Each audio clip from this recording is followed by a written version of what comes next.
যেই বিভিন্ন সেক্টরগুলো আছে, আমাদেরকে পরীক্ষার আগে যে 4-5 জায়গায় ঘুরে ঘুরে ফর্ম ফিল আপ করতে হয়, পরীক্ষা নিয়ন্ত্রক, রেজিস্ট্রার ভবন, ব্যাংক, ডিপার্টমেন্ট, এবং একই সাথে আমাদের যে বাসের জন্য বিভিন্ন গ্রুপে টেক্সট দিতে হয় যে বাসটা এখন কোথায় আছে।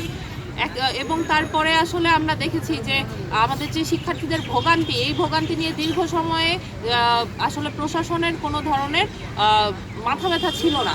আমরা ফ্যাসিস্টের সময়ও দেখেছি যে তারা আসলে এই বিষয়গুলোকে এইভাবেই চালিয়ে নিচ্ছিল।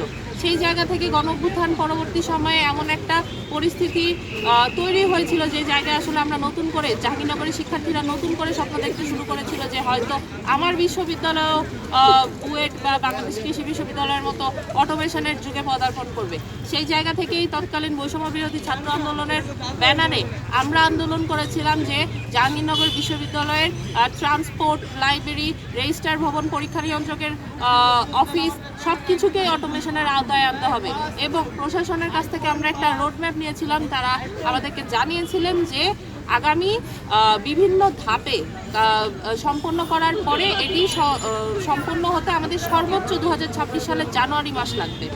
আজকে 2026 সালের জানুয়ারি মাস প্রায় শেষের দিকে, কিন্তু আমরা দেখছি এখনও ফার্স্ট ইয়ারের ছেলেমেয়েরা এই পরীক্ষার আগে 1 সপ্তাহ তারা প্রিপারেশন না নিয়ে আসলে এই 4-5 জায়গা ঘুরে তাদের পরীক্ষার ফর্ম ফিল আপ করছে, যেটার নিন্দা জানাই আমরা জাতীয় ছাত্রশক্তি।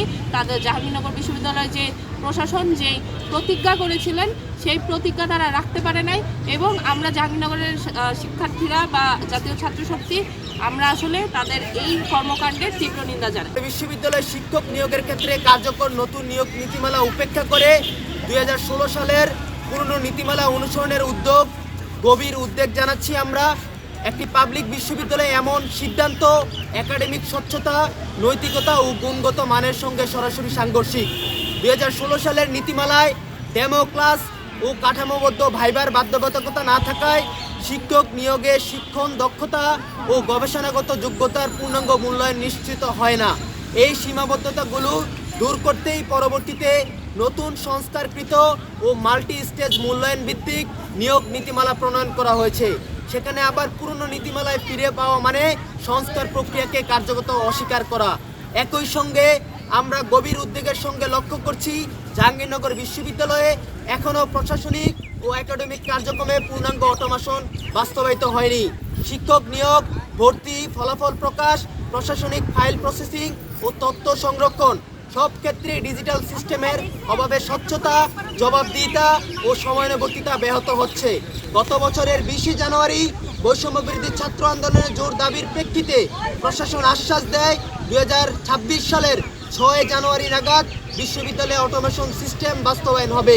কিন্তু শুধুমাত্র লাইব্রেরিতে অটোমেশন বাস্তবায়ন করে রেজিস্ট্রার ভবন, পরীক্ষা নিয়ন্ত্রক কেন্দ্র এবং পরিবহন ব্যবস্থার অটোমেশন বাস্তবায়ন না করে প্রশাসন তাদের কথা রাখতে ব্যর্থ হয়েছে। তাই আমরা মনে করছি শিক্ষক নিয়োগে যেমন স্বচ্ছ আধুনিক নীতিমালা জরুরি, তেমনি বিশ্ববিদ্যালয় পরিচালনায় ডিজিটাল অটোমেশন এখন আর বিলাসিতা নয়, সময়ের অপরিহার্য দাবি।